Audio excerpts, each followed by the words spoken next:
gracias por recibirnos. Gracias a ti. Mira, lo primero es la pregunta de rigor, ¿no? Nosotros, digo, mi generación, ¿no? Muy probablemente muchos de nosotros interesados en aquellos tiempos inicialmente en las artes visuales, te vimos por primera vez en la tele. ¿Qué recuerdo tienes tú de tu participación en el programa Demoliendo el Muro, año 83? Sí. Bueno, lo vi hace poco de nuevo, en verdad no me acordaba casi nada y tengo sí, mirando el video, recuerdo esa escena, pero no el contexto tampoco, no tengo recuerdos del contexto. Sí me impresionó, bueno, me impresionaron varias cosas, la juventud, lo hermoso y lo entusiasmado, o sea, el entusiasmo, algo bonito que me pareció que el entusiasmo de obra, no sé cómo se puede decir, algo así, coincidía siempre en esa época con un hecho concreto exterior a uno. Había una coincidencia entre los intereses que uno tenía, las pasiones de obra o relacionadas con la obra, y los asuntos políticos que estaban sucediendo en ese momento con mucho dramatismo fuera del... y uno en un lugar totalmente, digamos, no institucional, a pesar de que yo hacía clases ya en la Universidad de Chile, pero era como, era como un pollo en corral ajeno. En verdad no tenía ninguna vinculación con nadie que no fueran mis estudiantes de ese año, de ese curso. Nunca, ni con el director, ni el decano, ni ninguna autoridad de la Universidad de Chile, ni nada de eso. Digamos, uno tenía, era como un campo muy cerrado de relación directa con los estudiantes, que también hacía que esa relación fuera mucho más, por ejemplo, más intensa que ahora, que lo que se da hoy día, pero muy estrecha y muy limitada, digamos, a la hora de clase, etcétera. Eso me impresionó. Y claro, otra cosa que me impresionó es que todas las obras que salen ahí, las mías y las de Jaime León, por ejemplo, que vienen justo después, no existen hoy día. Desaparecieron del mapa. ¿Sí? Por ejemplo, esos bordados que salgo yo en la escena sacándolos de un panel, no sé qué, no existen más. O sea, la otra, esa tela grande, ese tríptico grande tampoco. Que es un destino más o menos permanente de las obras que se hacen aquí, o que yo hago aquí. ¿Sí? Que no Y en queda... esos momentos tu relación, tu contacto o el vínculo con Galás Ivlich, ¿cuál era? Bueno, con Milan siempre tuve una relación estrecha porque él antes de que yo me fuera a Italia, creo que es esa cuestión es después de mi vuelta de Italia, sí. Claro, ese programa de 0 al 83, 82, no, 83 más bien. Antes de que yo me fuera a Italia, hicimos con Milan el famoso Instituto de Arte Contemporáneo donde hacemos clases. Entonces yo tenía una relación con Milan y con Gaspar, siempre hemos sido amigos. Entonces era como natural que esos personajes me hicieran esta cuestión y entrevistaran, etcétera. Entonces era una relación más o menos cercana. Ya, y tú ya habías leído cosas de ellos, Sí, como claro, más sí, ¿no? Había salido el libraco, ¿no? No sé, sí, pero sí. librar. La pintura en Chile Sí, de Gaspar. claro, claro. Sí. Y también tuve un buen episodio con ellos dos, precisamente, que fueron nombrados árbitros de una beca que me dio Amigos del Arte para la beca italiana. Me dieron una beca impresionantemente buena, de mucha plata, Bueno, a la vuelta yo tenía que pagar esa beca con obras. Y los árbitros que determinaban cuántos cuadros era precisamente Gaspar y Milan, puestos por los mismos amigos del arte. Sucedió que justo en el momento en que yo tenía que pagar y que ya se había hecho la reunión en mi taller, habían visto habían elegido los cuadros, etcétera. Me acuerdo que Milan y Gaspar decidieron por 4 cuadros. Ponte tú, y la beca era mucha plata, eran $2.000 mensuales por un año. Era como una beca Guggenheim, del mismo tamaño. Era 39 pesos. Con el dólar a 39 pesos en Chile, pero los $2.000 en Italia eran una cantidad de plata muy grande. Aquí en Chile, bueno, que estaban todos rayados, por eso es que quebró la banca. Claro, $2.000 era nada, todo el mundo hablaba de millones de dólares. El premio del gran premio de la colocadora eran $6.000 que justo me los dieron en billete y yo me fui a Italia con esa plata, más esta plata más la beca italiana, qué sé yo, parecía becado venezolano, me Eso fue con confundían. los hijos de la dicha, ¿no? Sí, exactamente.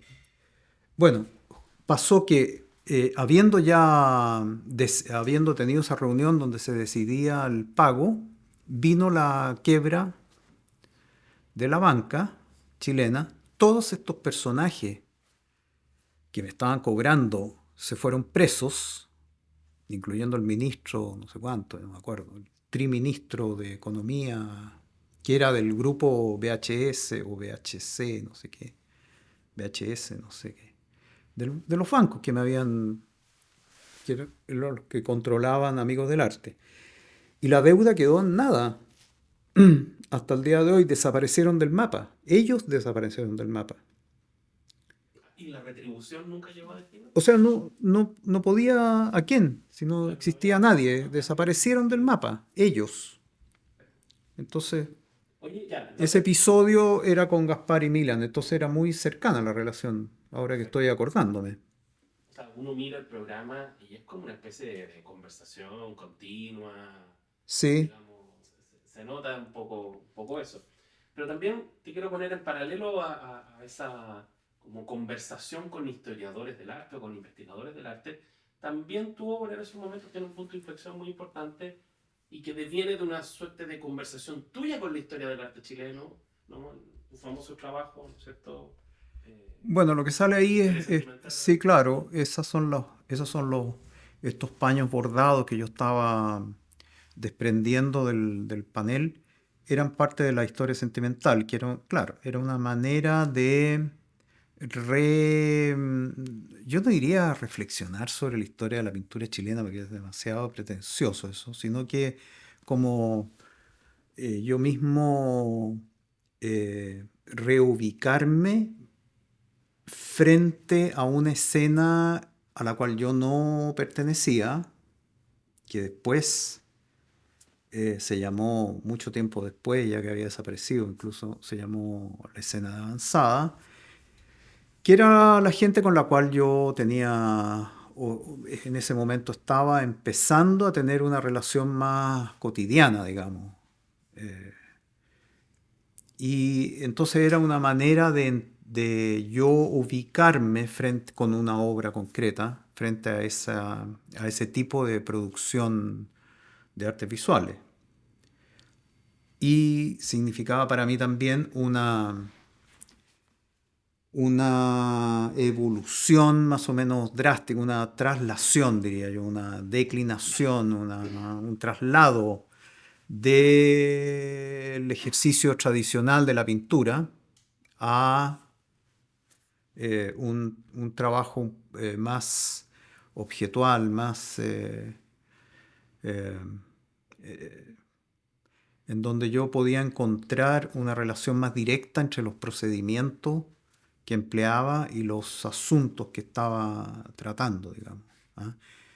Y bueno, significaba fragmentar la obra, usar distintos medios, no solamente óleo sobre tela, etc. eso significaba también al mismo tiempo esa obra. O Y sea, que, y, una convergencia entre forma y contenido en algún punto. bueno, eso es lo que te decía antes, que era, eso también es lo que vi en el video, siempre había esta coincidencia, ¿ah? Entre lo que uno estaba haciendo y lo que a uno le estaba pasando con respecto a la producción propia y de los amigos, digamos, y la realidad política chilena, la realidad social, la dictadura, etcétera, todo lo... en fin, era una sola... Y la actividad en la Universidad de Chile, que era exclusivamente clases con estudiantes, digamos, relación con estudiantes, también se daba esta... Y ahí, bueno, ahí funcionaba perfectamente estas fisuras de la dictadura que no alcanzaban a controlar. Sí, yo nunca tuve que hacer esfuerzos por censurarme en las clases o dejar de hablar barbaridades. Yo decía todo lo que se me antojaba en las clases. Nunca tuve un sapo nunca fui... Era extraña esa cuestión. Así viéndolo retrospectivamente, uno hoy día diría que hubiera debido tener más cuidado, en el comportamiento público en la universidad, pero era tan alejado la escuela de arte y que yo creo que daba más o menos lo mismo. Sí, era Oye, muy... pero y también pienso, pensando en la historia sentimental de la cultura chilena, que obviamente el guiño ahí como a mirar cosas de tu posición dentro de la historia, ¿no? O del Mm. curso narrativo, de lo que se sucede una cosa tras otra, más bien, ¿no? De la producción artística en sí. Pero también creo que por ahí te leí en algún momento, ¿no? Que tú decías de que igual el viaje a Italia, el encuentro con los originales y toda esta cosa de la gran historia del arte, digamos, esto también es una cosa que evidentemente Sí, impacta, digamos, claro, tu claro. reflexión y tu Sí, hacer, digamos. sí, por supuesto. Y también eso obligaba a tener un punto de vista distante de la historia del arte chileno, de lo que uno estaba haciendo en ese momento. Te obliga a eso, habiendo estado un año mirando cosas, las, las grandes hitos de la historia del arte universal, por decir algo. ¿Sí? Y ahí, de ahí viene la invención esta un poco forzada de la Clenso como Madonna de la pintura chilena y toda esa cuestión, porque la cantidad de Madonnas que vi en Florencia era más o menos contundente. Y entonces era fácil inventar ese tópico de la falta de Madonna, que la falta de Madonna en la pintura chilena era una falta de historia del arte en el fondo. No hay historia del arte en Chile o algo así. Una hiper, bueno, era un poco todo hipertrofiado para que pudiera, digamos, emitirse el sonido. Había que decirlo con mucho énfasis, digamos, con más del necesario seguramente, pero bueno, como todas las invenciones discursivas. Y ahí encajaba perfectamente la figura esta de la Clenso que yo había llevado. Yo tuve la Clenso todo el año puesta en mi taller en Florencia, entonces sin saber en absoluto de qué manera yo podía hacerme de esa figura que no tenía ninguna tradición en mi trabajo. Eh, bueno, que era una figura evidentemente pop, colorinche, etcétera, esquemática, en fin, pero ahí estuvo en ese cocimiento, en ese horno, porque yo miraba eso de reojo todo el rato. Curiosamente estaba esa imagen y las fotos de la revista Hoy de los hornos de Lonquén, que también yo llevé para allá porque justo había salido esa noticia antes de irme. Tampoco supe durante todo ese rato que estaba allá que, que sabía que ahí había una especie de tesoro a nivel icónico y de imagen, pero no tenía la menor idea eh, de qué, de cómo, si era posible, en primer lugar, hacer algo con eso, desde el punto de vista del arte, ¿ya? Sin caer en el panfletín o en la ilustración sociológica del asunto, etcétera. Tanto no lo sabía, y no lo sabía tampoco en el momento en que me hacen esa entrevista, el año 83, que, por ejemplo, Lonquén vino a salir el año 89, ¿sí? Que todo ese rato estuvo recociéndose ese pollo. Claro, la historia sentimental fue evidentemente no la podía hacer allá, no la podía hacer acá antes de irme para allá. Es el típico efecto de viaje, que uno hace el viaje cuando vuelve, etcétera, todas esas cuestiones. Y de ahí salió la historia sentimental con con esta figura temática, entre comillas, con este centro icónico de la Clenso, como esta falta de la historia del arte chilena, ¿eh? Como esta carencia, digamos. Y no te parece, al menos curioso, retrospectivamente, todas estas cosas parecen casi como coincidencias, ¿no? Pero obviamente en su momento fueron, ¿no? De que unos años antes Eugenio Tingo ya estaba ahí de la chilena pintura historia, o que Altamirano haya estado en la Sí, versión no, no, no, residual, no, no es y había casualidad. esa necesidad de Yo poner, tenía de esas dos, denunciar la historia. sí, claro. Bueno, yo creo que es un efecto de la dictadura eso, directamente. Y yo tenía para bueno, el título Historia sentimental de la pintura chilena era también una especie de homenaje a la chilena pintura historia, a la historia de la pintura chilena, ¿cómo se llamaba la Versión Altamira? residual. Versión residual. En fin, yo tenía muy, muy presentes esas dos obras cuando hice esta, absolutamente presente. Y claro, era una forma, me pareció que era completamente posible hacer eso, porque la forma que adquirió la obra que yo hice era totalmente singular, digamos, personal, y que recogía toda mi tradición anterior, todo mi bagaje pictórico anterior, y una obra mucho más pictórica que, la- que las otras dos. La de Eugenio es más completamente gráfica.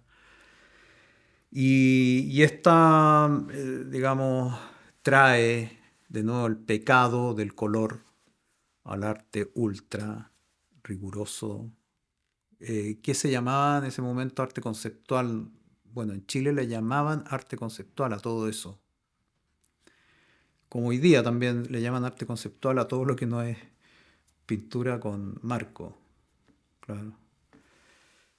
Sí, Interesante, ¿eh? Porque también de alguna manera, Q, por ejemplo, ¿no? Si uno piensa que migra de ser profesor de pintura a ser profesor de historia del arte. claro. O sea, hay una cosa ahí. Esto nos interesa a nosotros, digamos, porque una de las preguntas que anima toda esta investigación documental es una pregunta bastante ambiciosa, es decir, ¿qué tanto le interesa o le sirve al artista en formación, a los estudiantes, en la universidad, o al artista ya en su mundo profesional, la historia del arte? O sea, ¿qué tanto le impacta? ¿Qué tanto finalmente la historia del arte y el esfuerzo de investigar, más Ujú. narración, etcétera? Mira, me llamó la atención eh, de la reunión que tuvimos hace una semana. Tú me recordaste este programa, lo vi. Se los mostré a los estudiantes. Me llamó la atención el interés, o sea, se quedaron pegados con la cuestión, lo vieron, no sabían que existía. Pero ponte tú, Pablo Ferrer, que yo trabajo con él en el taller, tampoco sabía que existía este programa. Lo vio entero, lo encontró muy fascinante, me dijo hoy día, que lo había visto entero, todos los capítulos. Y los estudiantes, que son niños de 19, 20, 21 años, lo vieron con mucho interés y además saben. Cuestión que lo encuentro increíble, porque yo no tenía idea de nada de eso cuando era estudiante, pero conocen a todos los viejos de la antigua Escuela de Bellas Artes del Parque, a todos los pintores de antes, los tienen registrados y van al museo y miran cuestiones de Juan Francisco González, etcétera. Es una cuestión medio rara. Porque por otro lado, tienen como una dificultad con la historia del arte, digamos, la gran historia del arte, entre comillas, europea, qué sé yo, uno le dice veronés, pero después también uno descubre que lo que no saben es el nombre del tipo que lo han visto, y que, etcétera. Porque se usa eso como referencia en las correcciones de pintura, es muy económico eh, referirse a otros pintores, digamos, y generalmente nos dicen que no los conocen, aunque los conocen. Bueno, ahí hay un problema con la historia del arte, pero me llamó la atención de que la historia del arte que les compete, o que ellos creen que les compete porque son artistas que o conocen, o que han visto, o que saben que fueron profesores antiguos de la escuela, aunque no los hayan conocido, esa cercanía los hace entender el asunto y se ocupan de eso. Por ejemplo, hoy día andaba un niño con un libro de Cub. Yo le pregunté por qué andaba leyendo eso. Entonces me dijo que, bueno, que Cub era una figura muy importante, pero tú no lo conoces, no lo conociste. Se enteran por cuentos de otros, se va corriendo la bola. Entonces Cub en la escuela, estos niños, ninguno de ellos lo conoció, entraron después que se había muerto. Pero todos lo tienen en un pedestal, en un lugar muy importante en la estructura de la escuela. ¿Sí? Es muy raro eso. Yo creo que es muy necesario el trabajo de historia del arte, que hay muy poco además. Hay mucho más trabajo teórico que de historia del arte, ¿no? Probable. Oye, y en esa línea entonces, algo así como, nada hacía sospechar en el año 83 que finalmente Galás y Ibelitz construyan su famoso libro desde el 88, el Chile arte actual, y que deviene como una especie de canon así automático, digamos. No, no sé tú qué piensas de eso, porque claro, tú me acabas de contar que tenía cercanía, tenía finalmente una amistad, digamos, ¿no es cierto? Y por lo tanto te sentabas a conversar con ellos con toda tranquilidad. Pero también hay una cierta recepción crítica, sabemos toda la historia ahí de guerrilla y escaramuzas de los años 80. Eh, Sí, Hay una ahí en la separata, hay toda una crítica que le hace la Nelly a ellos. Pero también, curiosamente, por el Mercurio sale la Isabel Cruz con una visión conservadora diciendo: no, esto es un escándalo, estos últimos capítulos, eso no es arte. O sea, discusiones de ese tenor muy de ajá. consulta. ¿Te acuerdas un poco? ¿Tú participaste en la separata? Sí, En la separata la publicación. la Galería Sur. Sí, sí. Sí, claro, claro, participé. Participé de varias maneras. eh, con algunos escribí algunas veces. Bueno, sí, edité cosas, creo. Pero sí, participaba en la separata. Yo pensé que te referías a la separata que el mismo libro de No, Milan no, no, traía, el anexo, no. porque eso también fue una movida muy criticada, ¿ah? Que era como un ayornamiento de última hora, ¿ah? Esa separata que metieron. Bueno, en verdad a mí no me gustó nunca mucho ese libro, pero porque era una especie de, o sea, yo participaba de la crítica del criterio guía teléfono que usaron. Era una especie de guía teléfono. Según. No era para tanto, pero era un poquito. O sea, estaban casi todos. Era una especie de trabajo, no sé qué nombre tiene eso, si tiene algún nombre. Compilación. Una compilación exhaustiva, como si quisiera. O sea, vamos a hacer un libro donde queden registrados todos los artistas de Chile. Ya, no podría hacer eso, ¿no? Sería medio imposible, pero ya 1 millón de tipos adentro, sin ningún otro tipo de recorte, digamos. Que le faltaba jugarse por el recorte. ¿Por qué se jugaba Milan y Gaspar? ¿Por qué tipo de obras se jugaban? Ese era el asunto. Entonces, claro, después viene el contrario, infinitamente contrario, que es el libro Lanelli, Imágenes. márgenes de instituciones, ¿no es cierto? Entonces ahí, claro, ahí uno ve que en verdad es difícil que en un libro esté por igual Gonzalo Cienfuegos con Gonzalo Díaz o Gonzalo Cienfuegos con Ditborn en el mismo libro. Es raro esa cuestión que estén juntos. Pero bueno, eso. Pepe, esa vocación como ecuménica, también digamos, visto así a la distancia histórica, también tiene una razón de ser en época de dictadura, digamos, como de decir, repleguemos fuerza, digamos, y vamos todos juntos. Claro, claro.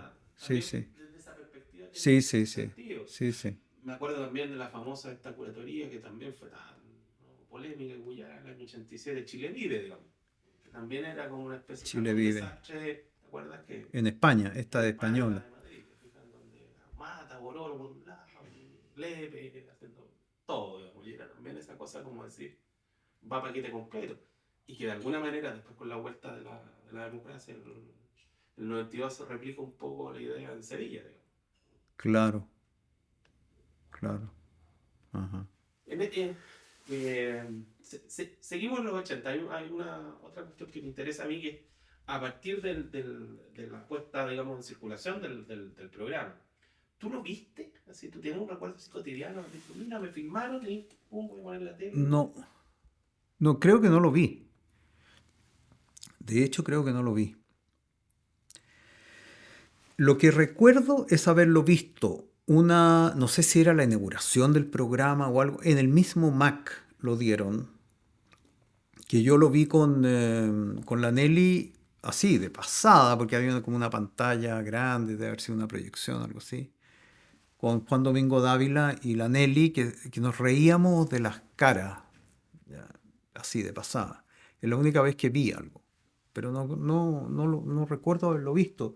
Yo no sé si lo daban en la tele, no me acuerdo, porque no había YouTube, no había internet, entonces no era como ahora que uno tiene acceso a eso. Si no lo vio, seguramente lo daban a las 3 de la mañana, el domingo, ponte tú, no sé qué, un programa cultural, ¿no? Pero en esa época, acuérdate que la dictadura había impuesto la franja cultural, Ah, ya, que pero que no fue veía. horario prime, 9 de la noche, Ah, ya, no me acuerdo. obligado, Bueno, todos pues los seguramente. canales daban programas culturales, entonces ¿cuál ¿Y era eso la estaba menos fome? aquí? Ya no sé. Claro.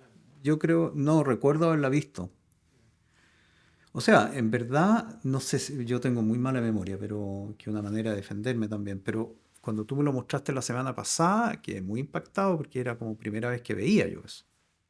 Y hasta el día de hoy, como te dije, claro, miro la pantalla y me veo hablando, sí, me acuerdo de eso, pero nada, nada, el contexto de eso, nada. La locación era en el Mac. Absolutamente nada. Era en el Mac porque uno ve que es en el Mac, pero uno lo ve ahora que es en el Mac. No es que yo recuerde que era ahí. No recuerdo nada. No sé, es raro también. Bueno, es que tampoco me acuerdo lo que me mostraste hoy día que hizo el Mac este año. Tampoco me acuerdo. Y veo que vinieron a filmar a mi casa, porque sale mi casa. Bueno, Bueno. Alzheimer o defensa. Ambas cosas debe ser un poco. Bueno, Gonzalo, y puestos así como... no, una cuestión para terminar con los 80. Una cosa es, por cierto, utilizar la televisión para hacer registros, entrevistas, y que eso de alguna manera configure un archivo probable en un futuro esplendor. Pero otra cosa más compleja es en qué momento los artistas empezaron a utilizar el lenguaje del video y los soportes mismos como parte de su obra, ¿no?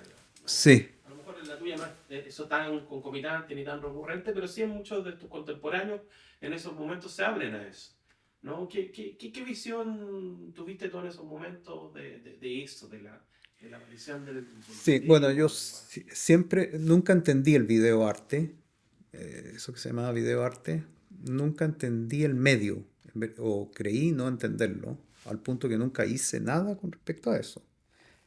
A pesar de que Downey me decía siempre que toda esa serie de trabajos con esas playas de mar, esas telas enormes pintadas a la manera de cartelón de cine, etcétera, que hice, Downey siempre me decía, esto es un video, que no está hecho en video, me decía, no entiendo por qué no haces video. Esa frase que me la repetía siempre Downey, nunca la entendí yo. En verdad nunca entendí qué quería decirme con eso. Nunca entendí cuál era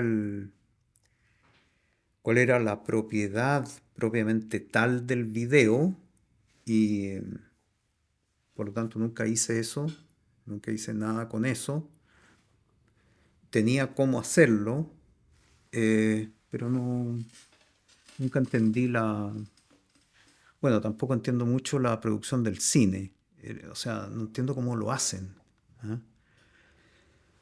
Eh, entonces ahí tengo un asunto que nunca he intentado y sí hubo una época en que muchos artistas hicieron cosas con video, ¿no?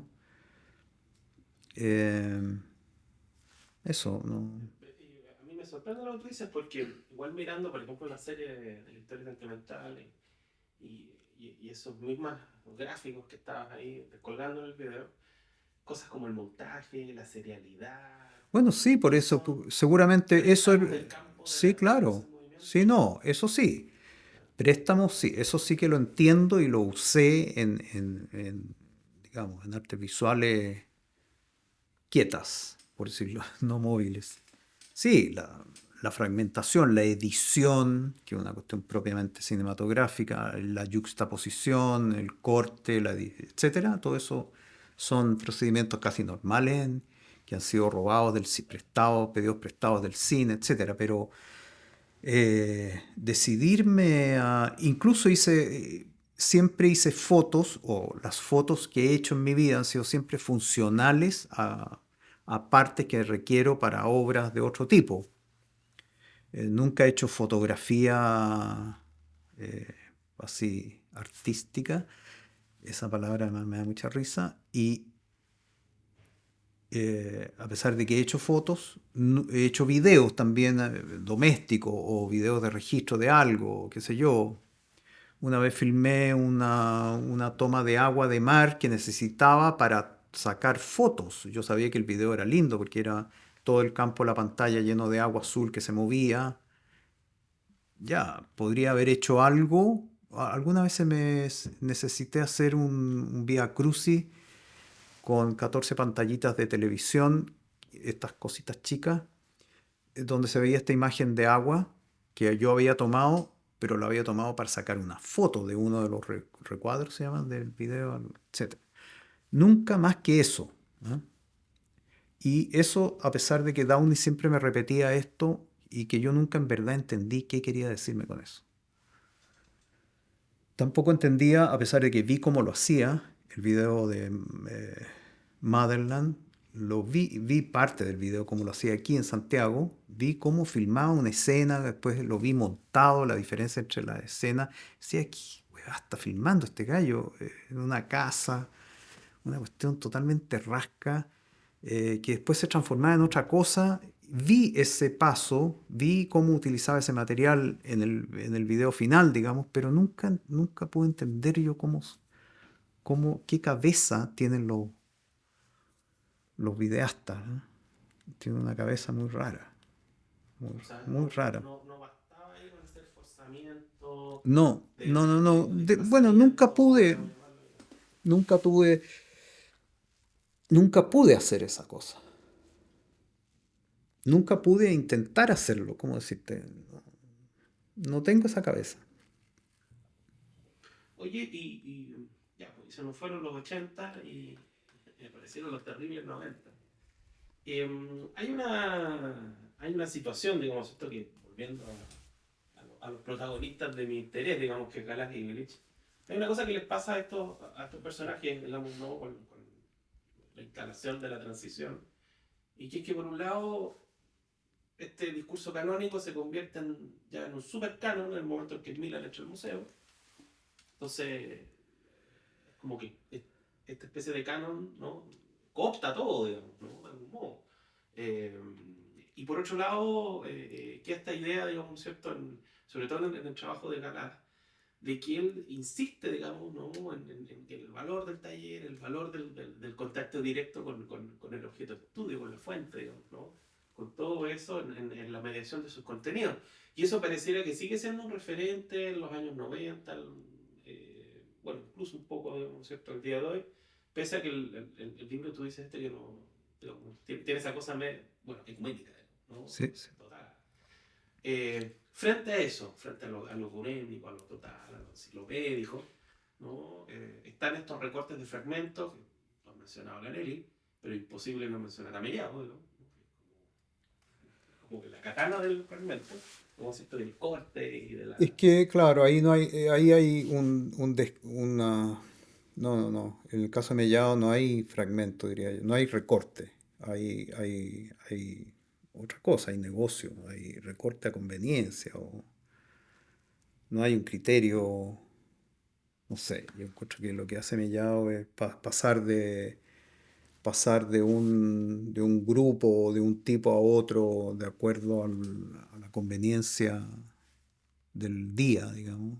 No es, no es la aplicación, no indica o no nos dice cuál es el criterio que hay detrás de eso, ¿no? O que está estructurando el curador, el historiador, el no sé qué. Yo creo que ahí hay un uso, un abuso más bien de la escena para mantenerse a flote nomás. La pregunta inevitable entonces es, para la famosa esta exposición del 2000, ¿por qué crees tú entonces que el Milan, siendo el director del museo, viniendo con todo este bagaje, conociendo tu trabajo, ¿no?, etcétera, le delega esa responsabilidad de definir toda esa parte, de ese momento histórico, etcétera, más justo, ¿no? Y ya, hágase cargo usted de estos artistas de este periodo a este periodo, con, bueno, todas las consecuencias que sabemos. Hay un... Uy, se me había olvidado esa cuestión. Sí. No sé, yo creo que ahí hay bueno, hay un prejuicio de Milan no sé, eh, debe haber creído Milan que Justo Mellado era muy pertinente, era un verdadero conocedor de la... Pero puede haberlo sido, o habiéndolo sido, no era otro el interés de Justo Mellado, yo creo. Pero en esa cuestión terminó muy mal, ¿no? Lo de Justo Mellado. A eso yo no fui. Ya. Bueno, ahí tienes tú. Eh, Había una manipulación completa de los artistas, de las obras, qué sé yo, para que encajaran en un bodrio que nadie entendía quién lo que era, ¿entiendes? Y que uno nunca termina de saber en qué moledora de carne te están metiendo. Entonces era mejor salirse, según recuerdo, creo. Sí, Mirando un poco la coyuntura actual, eh, en estos momentos hay como dos grandes anuncios y dos grandes horizontes, digamos, ¿no?, de desarrollo, de apoyo del Estado a la producción cultural. Uno que va por el lado de los medios, asociado a esto que se ha anunciado hoy, un futuro canal cultural, un canal de televisión pública, así como la BBC 2 y qué sé yo, lo que sea. Y a eso además se suma lo que recientemente hemos conocido, que la presidenta anuncia rimbombantemente en un discurso del 21 de mayo que se va a crear un Centro Nacional de Arte Contemporáneo.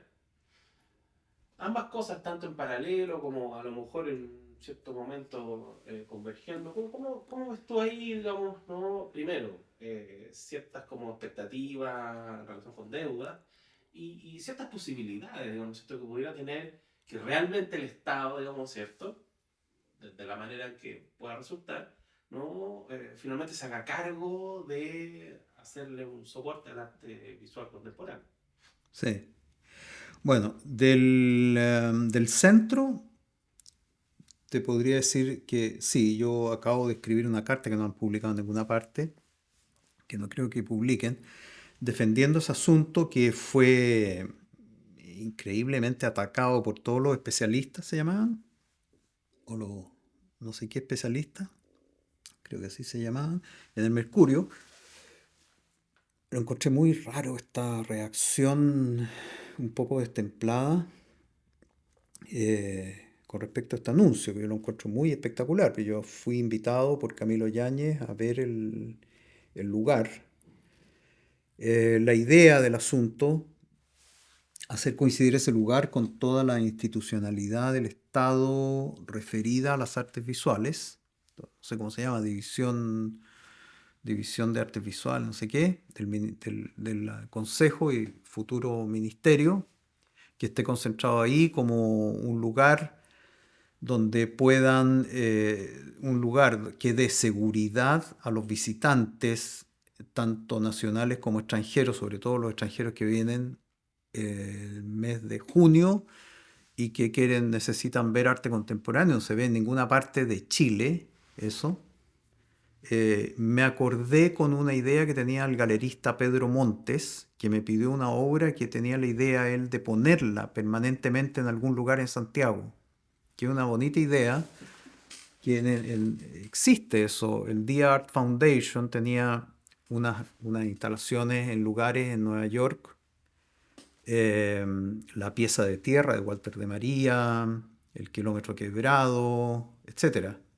Instalaciones que están ahí durante años mantenidas por esta fundación, no sé qué, eran increíbles, que uno podía ir, pedir hora, más o menos tocar el timbre y no había nadie, y había que ir especialmente a ver estas obras que estaban todo el rato montadas ahí, unas obras muy difíciles de mantener montadas, etc.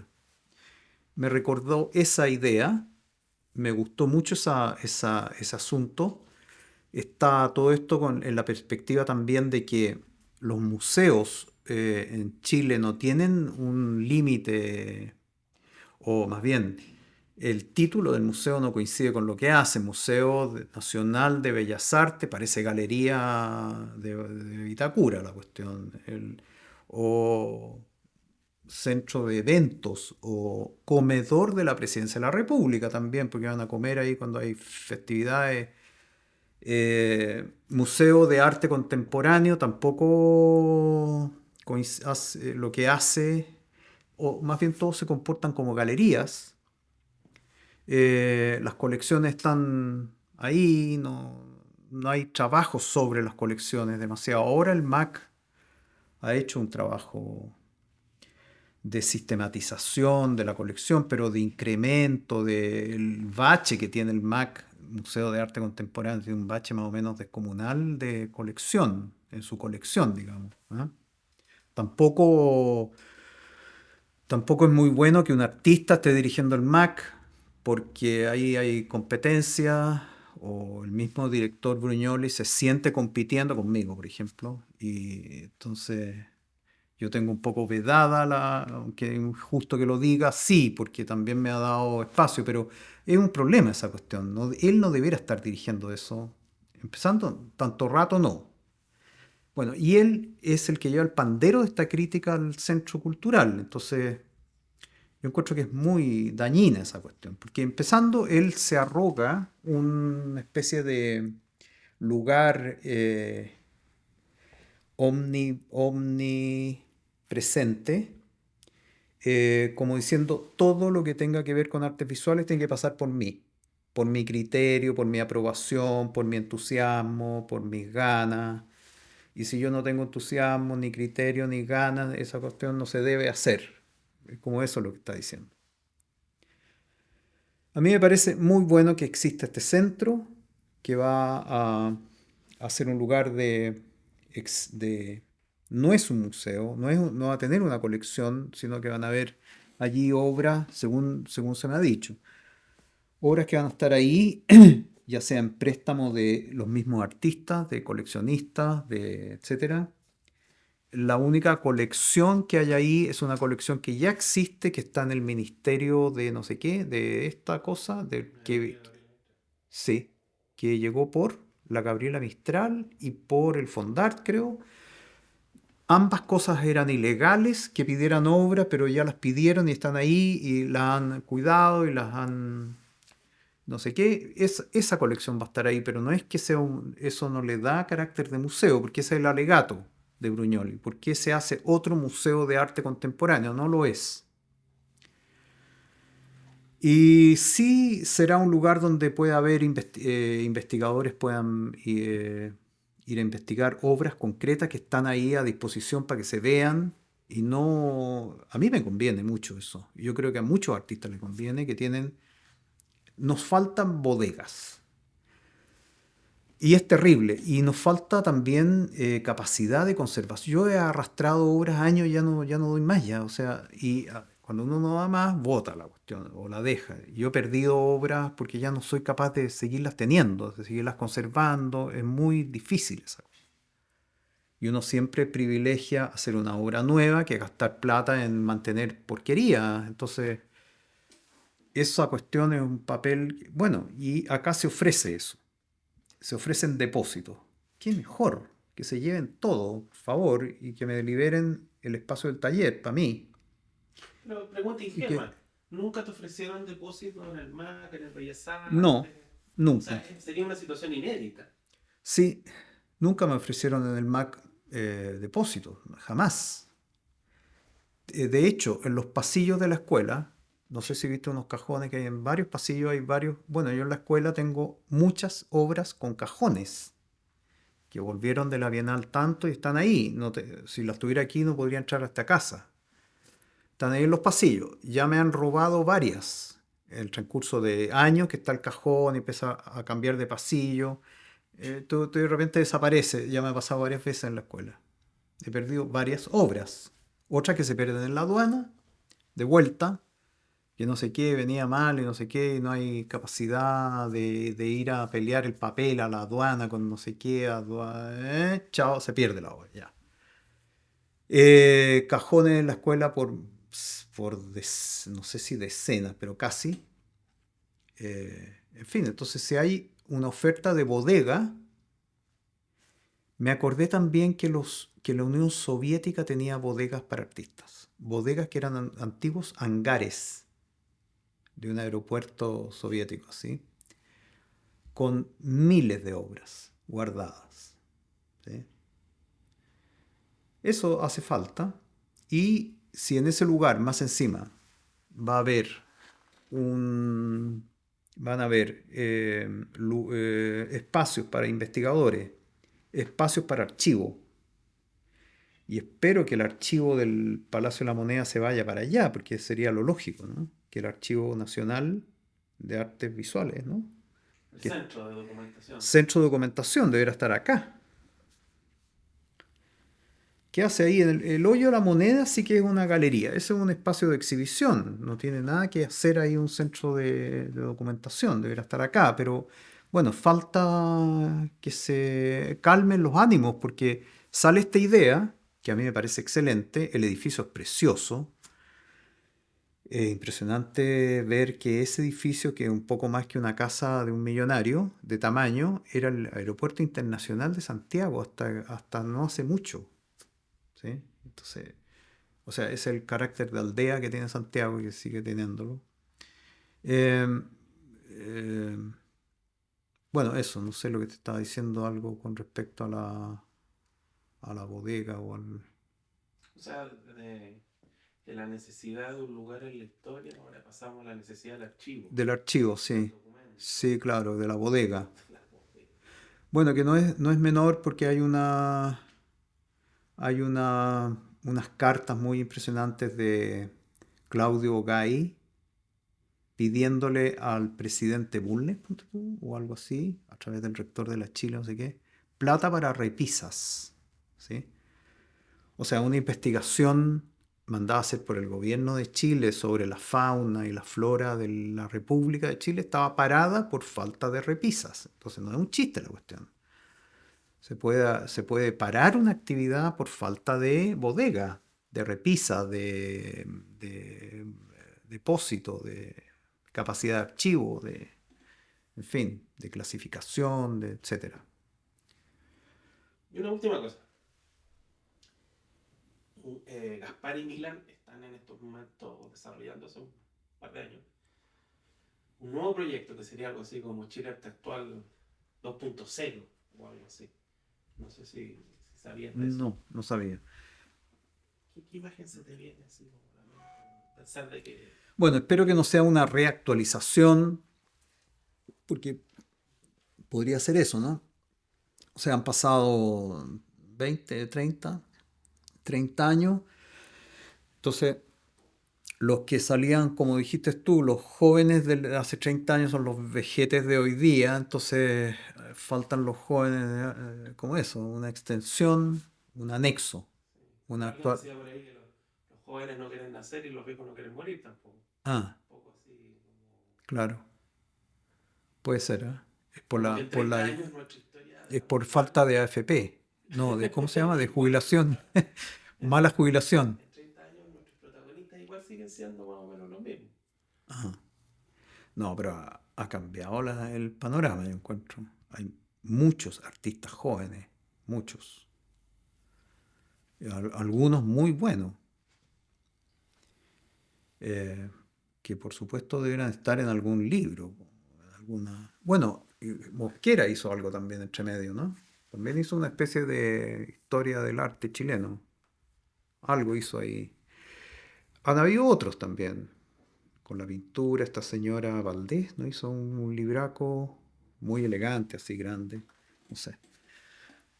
Mira, yo encuentro que mientras, aunque uno no esté de acuerdo con esos criterios, con ese tipo de libro, de coffee table book o de lo que sea, mientras más libros hayan, mientras más personas interesadas en hacer recopilaciones, recortes, curatorias personales, lo que sea, y publiquen y lo pongan a la pelea ahí con otros, mejor. Yo encuentro que es mejor. Esa cuestión va dando va haciendo un tejido, aunque uno esté de acuerdo con el 90% de las cosas, pero va haciendo un tejido. Lo mismo pasa con este nuevo espacio. Yo decía, ojalá se quintuplicaran no pues la duplicación de funciones como un pecado aquí, en el sentido de que las cosas que se hacen siempre quedan votadas por el mismo Estado que las hace. Entonces hacen el museo no sé cuántito, construyen un edificio y después cero presupuesto para funcionamiento. Ese era como ¿ah? Que parece que la presidenta Bachelet rompió con eso con el Museo de la Memoria. Construyó el edificio y le dejó un presupuesto, un buen presupuesto, digamos, se supone. Ahora es de esperar que ese buen presupuesto hoy no va a ser buen presupuesto en 20 años más, seguramente. Entonces, que no quede estancado, en fin. Y esa es la promesa con este centro, ¿no? A condición de que los mismos que están impulsando esta idea se preocupen no solo de dejarle un presupuesto decente, sino que se preocupen también de diseñar un procedimiento de funcionamiento que garantice una institucionalidad fuera de las personas. O sea, que no se vaya el ministro, llega otro y se acabó la cuestión. O ponen a no sé quién cretino a dirigir el asunto y lo desvirtúa. Entonces la definición del lugar, su misión, todas esas cosas que hace la institucionalidad del Estado, que estén bien hechas esas cosas, yo creo que eso salvaría bastante el asunto. De su más que seguro futuro de fracaso. Bueno, pero eso es el escepticismo de uno, que espero que no funcione en este caso. El lugar es muy lindo, también decían que quedaba donde el diablo perdió el poncho, cuestión que no es así. Es muy distinto ese lugar hace 20 años en Santiago, hace 10 años y hoy día está ahí, está muy a mano, va a tener metro después en un rato más, etcétera. O sea, todas esas son majaderías, ¿no? Yo encuentro muy buena idea y el lugar es lindo y etcétera. Entusiasmante, lo encuentro muy entusiasmante. Lo del canal, no tengo idea. Ahí puede quedar la gran cagada, igual como quedó con el canal del Estado, con el canal 7. Si empieza esta cuestión con la derecha de, ¿cómo se llama? La política de los acuerdos, que es la manera de que la mafia se pone de acuerdo. La mafia también se pone de acuerdo. La política de los acuerdos es lo que sonó el canal nacional. ¿Sí? Bueno, si es que no hay eso y hay gente, porque me parece que hay mucho material que andan haciendo muchas personas por todos lados que perfectamente podrían estar condensados en ese canal cultural. O sea, de hecho, digamos, los contenidos en un momento no creo que sean el problema. El problema es cómo se edita, cómo se diferencia. Exactamente. Pues si tiene que haber dos demócratas cristianos, dos de la UDI, dos de esto, otro no pasa nada. Pues al final es todo igual a cero todo. ¿Ah? En vez de que haya un editor potente, un gallo con ideas, con imaginación, con... Y en ese mundo ideal, ¿tú crees que es cancha todavía la tele, digamos, como formato para difundir artes visuales? Bueno, totalmente. O sea, la tele es todo. ¿Ah? Todo lo que no pasa por la tele no existe. No, es totalmente fundamental. Eh, lo único que no me gusta de un canal cultural es que se puede hacer un gueto ahí, ¿no es cierto? Y transformarse en una cuestión totalmente fuera de la realidad. Debería ser, no entiendo por qué un canal tiene que ser cultural. ¿Dará noticias, por ejemplo, ese canal? ¿Noticias políticas? ¿Tendrá opinión política también? Deberá tenerlo, yo encuentro, para que, si no, no tiene sentido. ¿Qué sacas con mostrar artes visuales en un canal que pues, puede mostrar ópera y arquitectura medieval y no sé qué? Eh, Tiene que estar engarzado con la realidad, po. Bueno, no sé, no tengo mucha más opinión que eso. Ya, Muchas gracias estupendo. por el tiempo y por la Gracias. energía, por las máquinas. Gracias.